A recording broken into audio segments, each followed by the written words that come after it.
roast vegetables, which is a thing you can only really make in your kitchen at home. And being on the road for 7 weeks, I haven't seen my kitchen or my bed. And I just want my kitchen, you know? I just want to like make food that has one ingredient.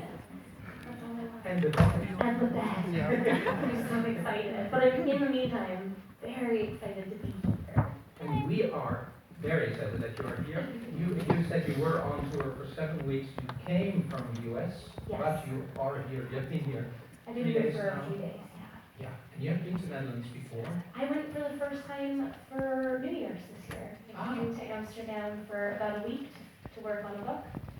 The book that I've always been working on for the last 8 years.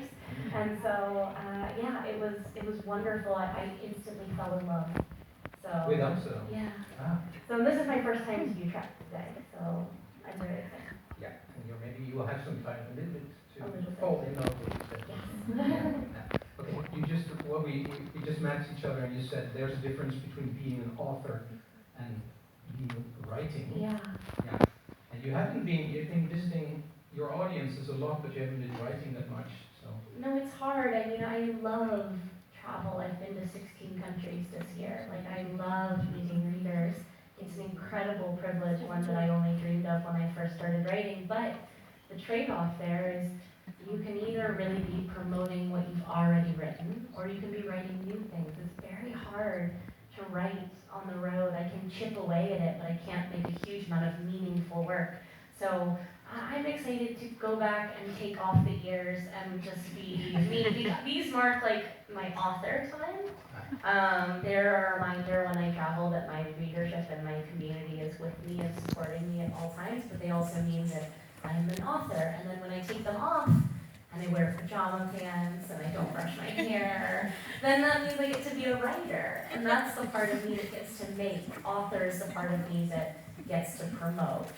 And I love promoting, but I am so dreadfully sick of talking about myself. I know that's a wonderful thing to say at the beginning of this talk, but we talk about these things, there are two things, like writers tend to be fairly introverted, we tend to be fairly quiet, but authors need to be very loud. So all of this is such a performance for me in that I'm a very introverted person who has the incredible luxury of pretending to be an extroverted person for a period of time, and then I will go back to my hotel later and I will just sit very quietly for the entire rest of the night. We were like, don't you want to go get drinks and have dinner? And I'm like, oh, I will get a drink, and I will have dinner. I don't want anyone with me. Sit very quietly with the book. I was reading Red, White, and Royal Blue. Delightful, Casey Quinton. And I was just sitting in the bar last night reading it, just having the loveliest time all by myself. Do you also miss your characters? When I'm not writing When you're them? not writing? Yeah. I mean, this is the weird thing, is I've written 16 novels, which means I've written quite a number of characters, and when you stop writing, the characters don't cease to exist. They just continue chattering and talking inside your head, and you don't have a place to put them. It's not terribly convenient. So yeah, I find I'll be doing something or I'll be thinking of something, and it will remind me very specifically of one of my characters, and then I will miss them very badly. But I have to let them go and do their own thing. I try and lead every one of my characters in such a way that it's very easy to believe that their life continues, even though we've stopped watching. Yeah. You actually write, you could say, fantasy, and the books you like, that's what you said, are like a horror, crime. Those are the books you read. Not so much contemporary fiction, I guess. I don't write contemporary fiction, but that's because I want the world to be stranger than it is. So I write it that way. I get terribly bored as a writer. I get 5 pages into a story and think, you know what would make this better? Monsters. And I think, genre is such a beautiful metaphor for everything that we experience and we feel. And genre and fantasy is a way to reconstruct our world, to reset the rules, which I think can be very freeing. But I will read anything and everything. I read, Casey McQuinton's obviously contemporary, kind of like alternate history contemporary. I read comic books, I read thrillers, I read anything I can get my hands on because I'm constantly trying to refill that creative well that I'm emptying out very frequently onto paper. I actually also don't think there's a lot of difference between the genres in that way that when I read your books, I'm also reading a lot of realistic things into the characters. Yeah. We really get to know Kel or Lila, and we relate to them. I wonder, do you get mails from readers saying how Kel or Rai or Lila helped them? I do. I mean, this is the thing, right? I write character novels that are pretending to be plot novels. Like, I mean, I try to make sure that all of my characters feel aggressively like real people. That's one of the reasons I focus on their flaws. Because I think that's one of the things that makes us feel like people. It's one of the things that we connect with. We never read a character and think, yeah, that character is such a badass. I feel like a badass. We're like the same person. We like read a character and we think, I know exactly how sad they're feeling. I know exactly what that jealousy feels like. I know what it feels like to feel out of place or like an outsider. That's what we connect with. And so yeah, I'm interested in the flaws. I think that's what makes them human. And I get lots of mail. I get lots of mail especially for a character like Delilah Bard, who I think is an aspirational character. She handles fear in a very specific way, which is not to say she doesn't experience it, but she experiences it, and then she stabs it, and then she steps over its dead body, and then she continues doing whatever it is she wants.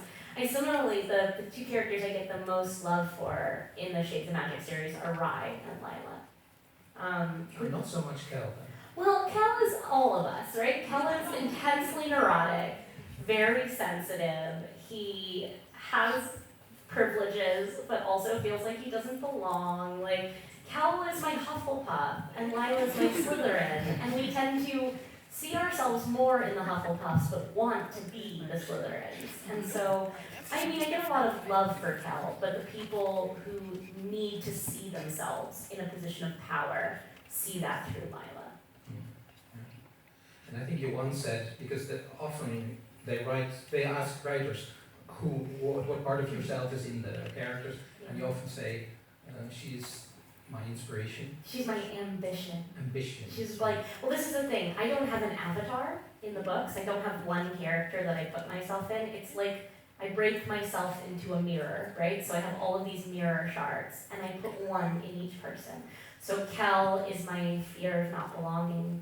Lila Bard is my ambition. Holland is my sadness. Rai is my feeling like I need to perform or change who I am for different people.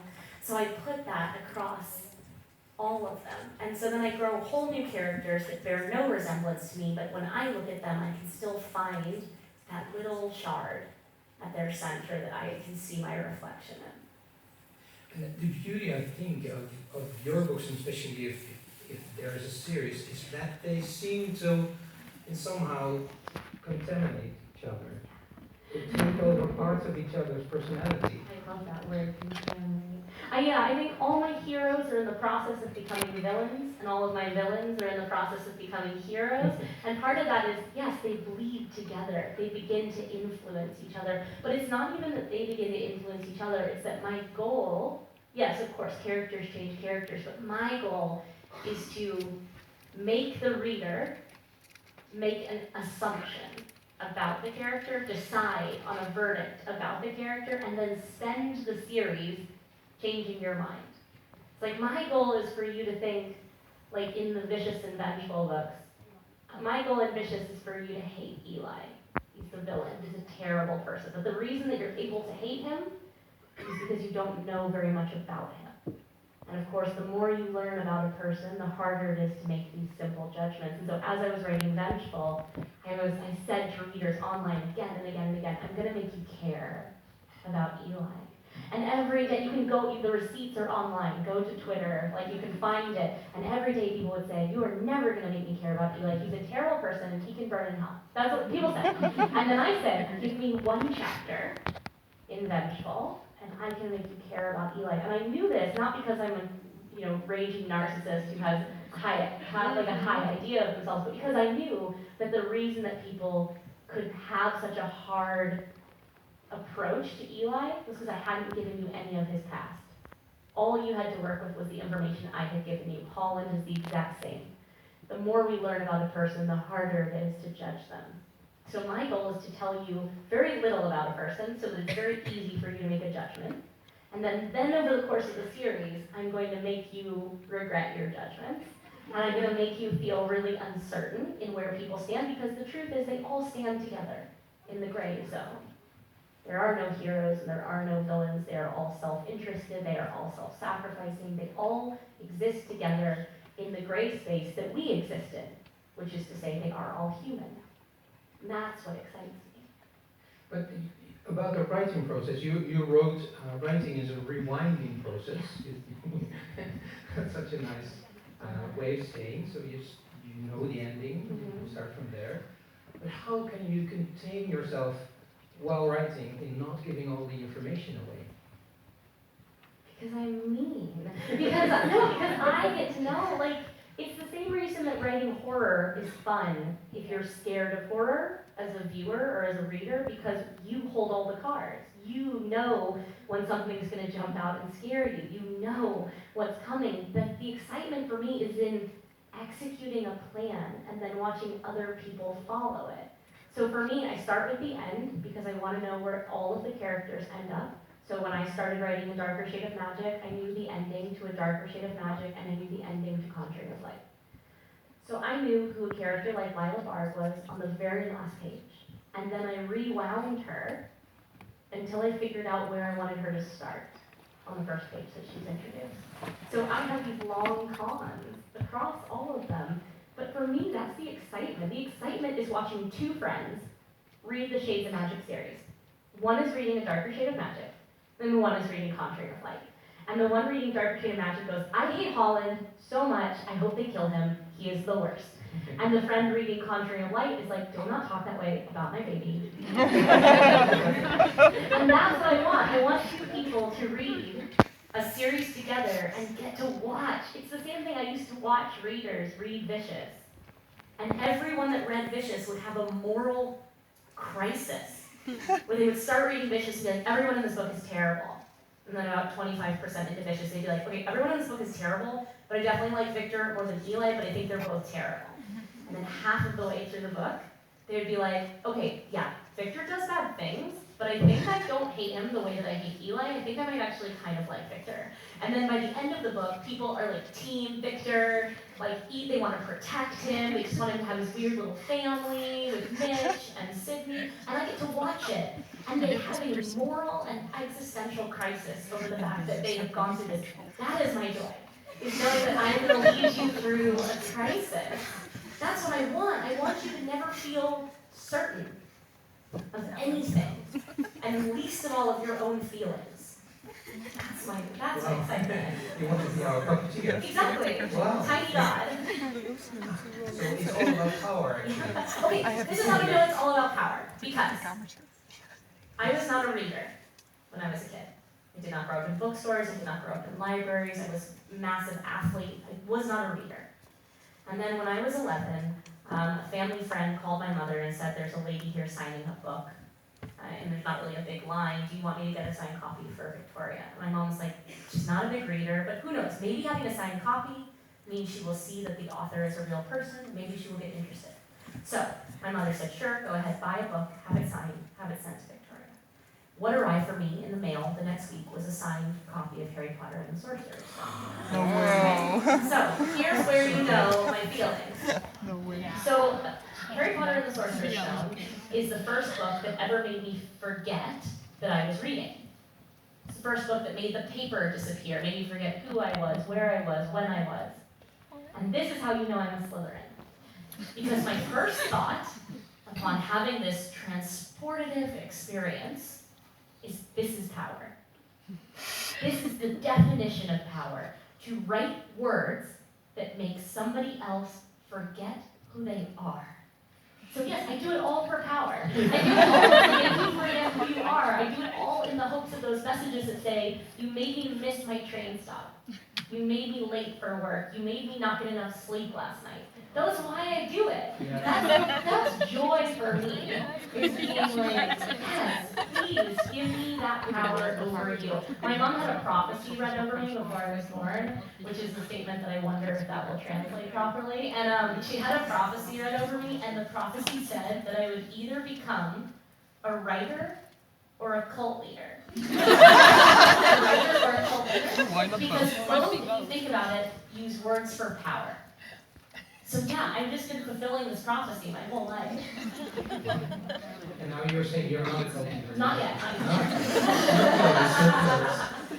Some people would disagree. But I see certain cat ears popping up in the What I really love about your writing, specifically also in this series, is that you told us afterwards in an interview, the only hardcore straight character in the series is King George. And that's questionable, Even that. Yeah, I didn't want to write binaries. I believe in sexual fluidity. I think that we fall in love most of the time with a person first and a gender second. And even characters in this series who end up in a heteronormative pairing are not straight.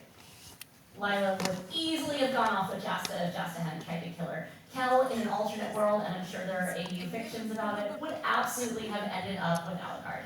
Like, there are people in this, I wanted very badly, because I'm somebody who's gay and who didn't come out as a teenager. I didn't even figure it out until my mid to late 20s. So what I don't need are coming out stories. What I need are existence stories. I want to write stories where queer characters get to exist, and where their identity is not the only reason that they're included in the story. It should not be a plot point. It can be, that's what coming out narratives are for, right? But some of us also need narratives where we just get to be, where the sole reason that we're in the narrative is not so that we can have an identity crisis, not so that we can have a problem. So I wanted to write a fantasy series. One of the beauties of writing fantasy is that we get to redefine the rules. And there will always be rules. There will always be hierarchies. In this series, who you fall in love with is so much less important than whether or not you have magic. There has to be a hierarchy. But for the characters in this series, I just wanted to lift a little bit of that burden away.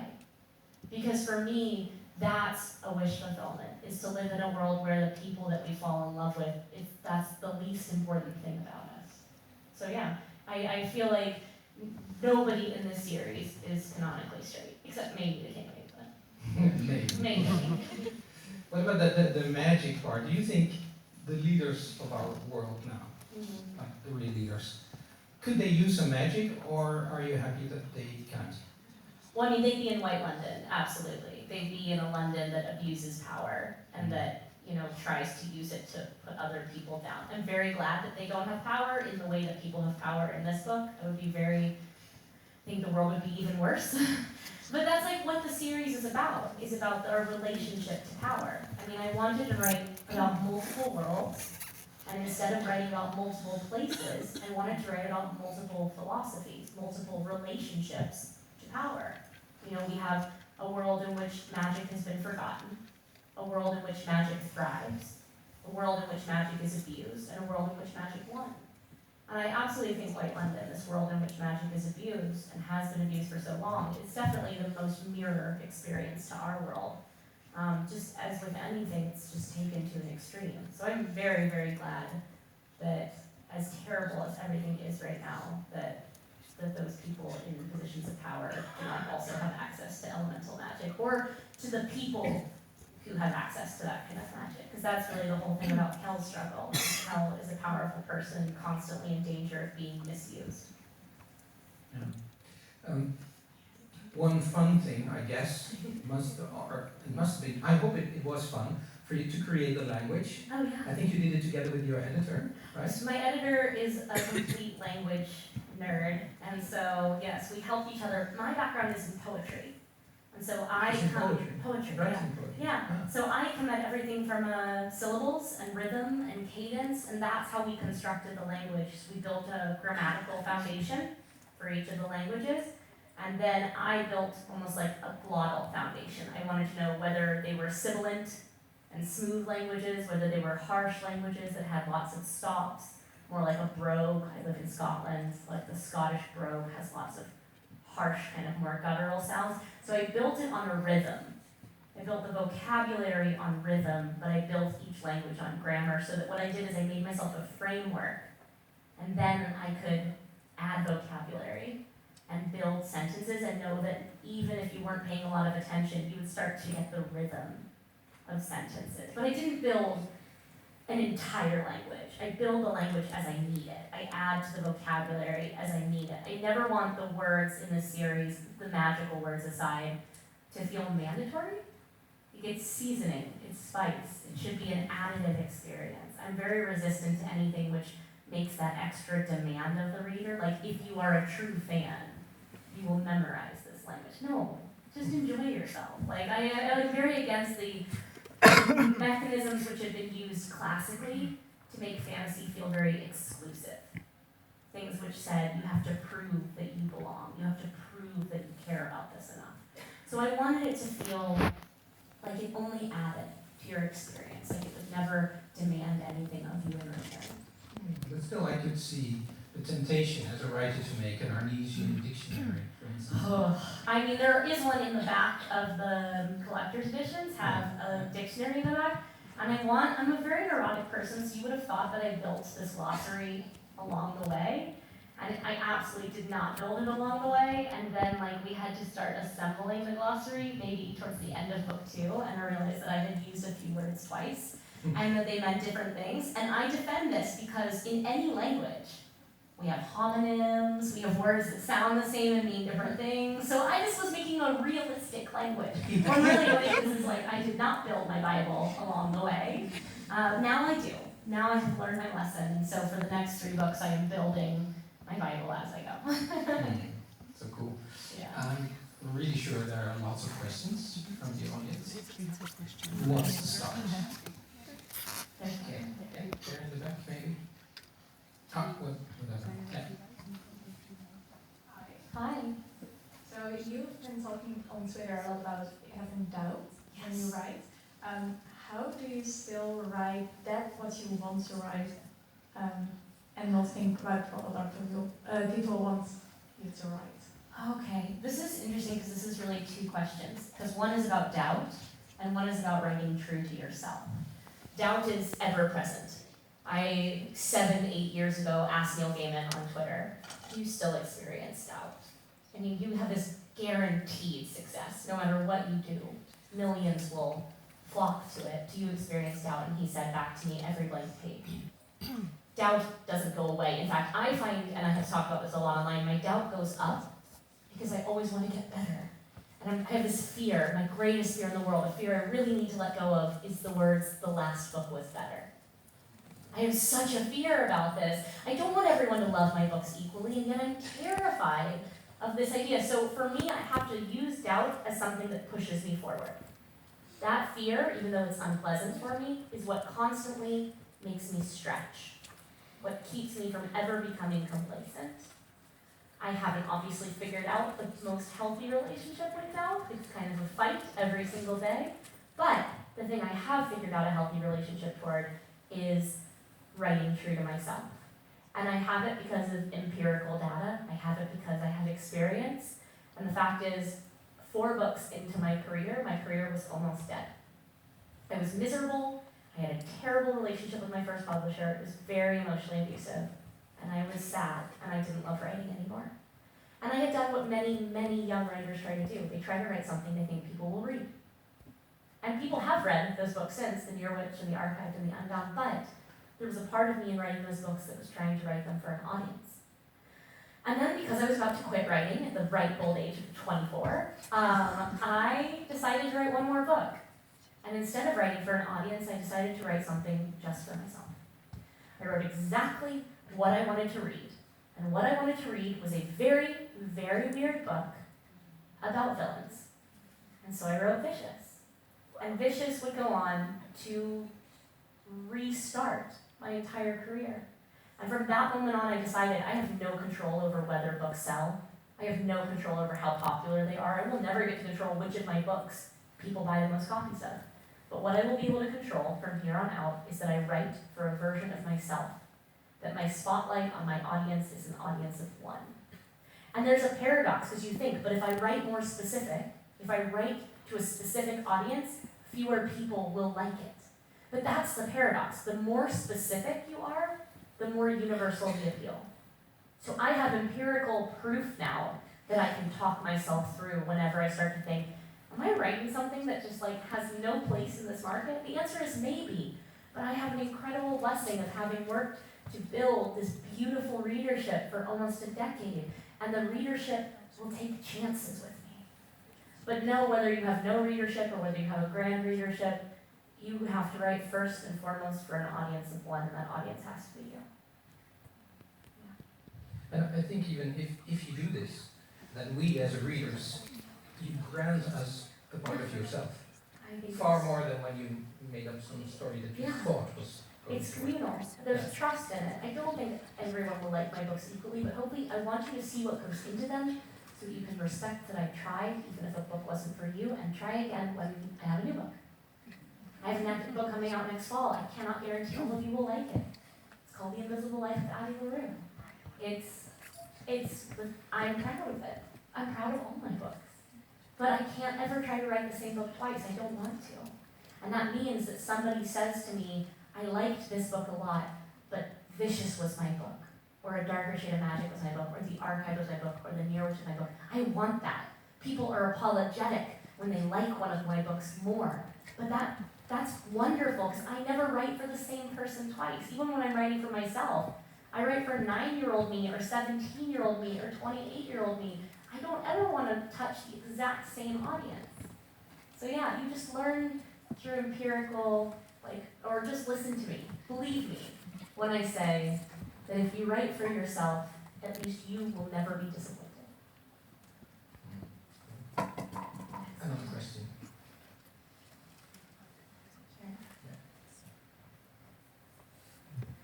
Hi, with your newfound love of Amsterdam, is there a chance that Cassie Blake will also visit? Oh goodness, Cassie Blake. Okay, so this is the hard part, and I just spent like a very long time doing book tours for the Cassie Blake series. Anyone who doesn't know, girl almost drowns, saved by a boy happens to be a ghost. He pulled her back into the land of the living, she pulled him out of the land of the dead. Now they're all tangled up and they travel to very different cities. The tiniest elevator pitch. I could send these books anywhere. The first book was set in Edinburgh, Scotland. The second one in Paris, France. The third is set in New Orleans.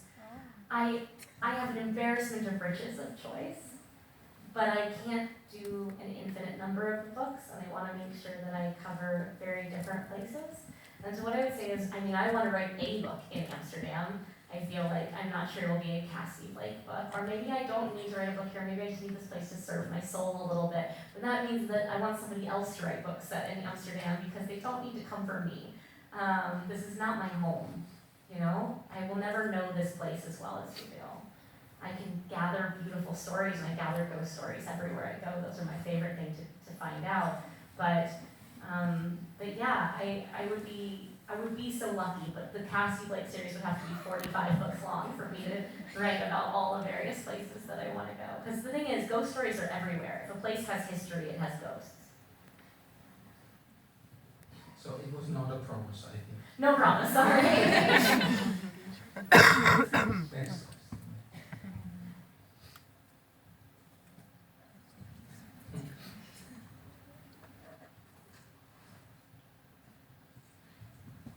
Hi. I wanted to ask, since I just learned you started with writing poetry, how did you go from writing poetry to writing novels? I wrote poetry all through my teens. The fact is, I still write poetry and love poetry. Our Dark Duet was the first time in one of my books I put poetry back in.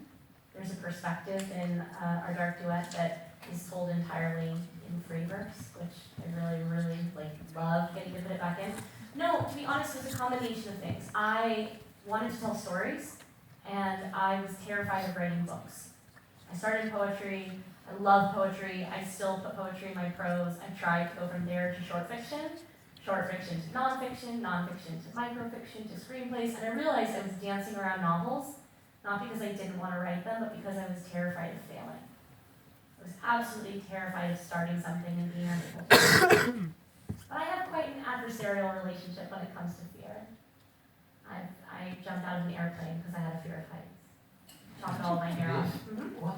Yeah, I mean, there was a parachute. Okay. Very high up, like very high up. You know when you go on an airplane and they're like, it's now safe to use your electronic device? I jumped from 5,000 feet above that point.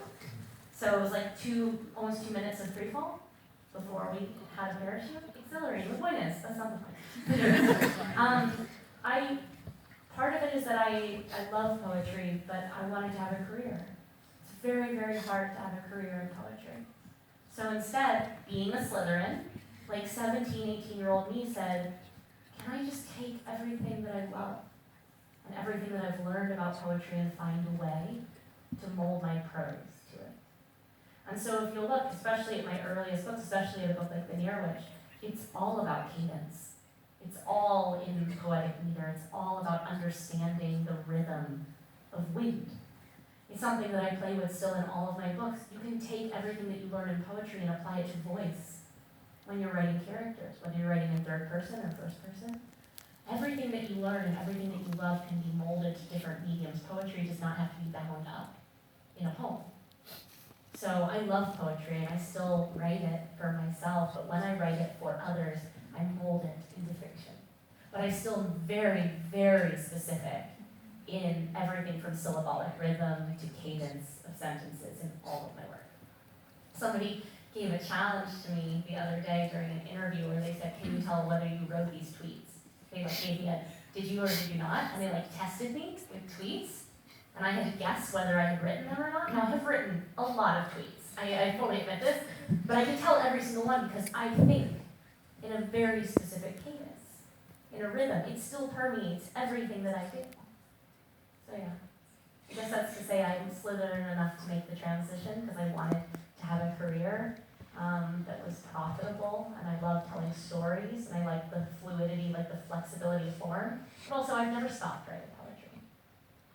And also the metaphors. Yes. Yeah. I love a good metaphor.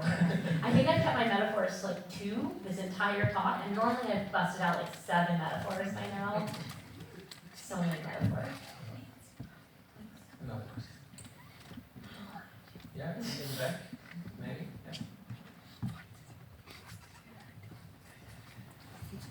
Hello. Hi.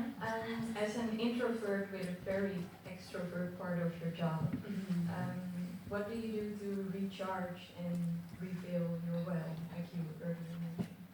Oh, how do I refill? I spend as much time as possible by myself, in quiet. I listen to lots of podcasts, and it's interesting. I listen to podcasts because I have a very active mind, meaning that like there's a voice in my head that's constantly talking to me. It's very exhausting. And the voice is not always the kindest voice. And one of the most beautiful things about audiobooks or music or podcasts is that it forces your voice in your head to stop talking and start listening.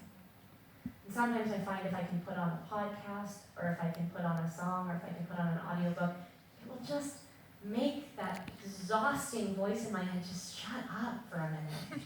And I think that's really powerful because it allows me